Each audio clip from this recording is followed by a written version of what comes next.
नियमित कंप्यूटर सामने बसी काम करुछंती कि एही 6टी उपाय अपनाई आखि को रखंतु सुस्थ। आखि हेउछि मनिष शरीरर एक गुरुत्वपूर्ण अंग जहा साहाय्य रे आमे संसारर सौंदर्य को उपभोग करिथाओ। सेथिपाई शरीर को सुस्थ रखिबा सह आखिर जत्न मध्य नेबा निहाती आवश्यक। आजिकाली कम समय मध्य अधिक काम करिबा पई लोकमाने लैपटॉप एवं कंप्यूटर इत्यादि व्यवहार करुछंती। प्रतिदिन लैपटॉप एवं कंप्यूटर आगे बसी काम करिबा द्वारा धीरे धीरे दृष्टिशक्ति कम हेबाकू लागुछि, जा फल लोकमानंकु चश्मा व्यवहार करिबा पई पडुछि। जदि आपण प्रतिदिन लैपटॉप एवं कंप्यूटर आगे बसी काम करुछंती तेबे एही उपाय अपनाई निज आखि को सुस्थ एवं दृष्टिशक्ति को ठीक रखि पारिबे। आसंतु जानिबा से विषय रे।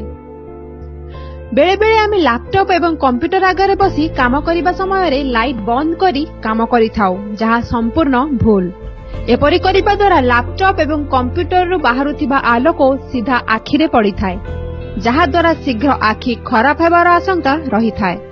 सेथिपाई कंप्यूटर सामने बसी काम करिबा समय रे घरर लाइट लगाई काम करंतु। लैपटॉप एवं कंप्यूटर आगे काम करिबा समय रे प्राय 40 सेंटीमीटर दूर रे बसी काम करंतु। एपरि करिबा द्वारा कंप्यूटर लाइट आखि उपरे कम पड़िथाय। लैपटॉप एवं कंप्यूटर आगे बसी काम करिबा समय रे गोटे घंटा मध्य रे प्राय 10 मिनिट पई सबुज गछ को देखंतु। एपरि कले आखि एवं मस्तिष्क को शांति मिलिथाय। सबु बेले जदि आपण लैपटॉप एवं कंप्यूटर आगे बसी काम करूछंती तेबे प्रतिदिनर डाइट रे क्षीर, दही, पनीर, अंडा, गाजर एवं सबुज पनीपरिबा शामिल करंतु।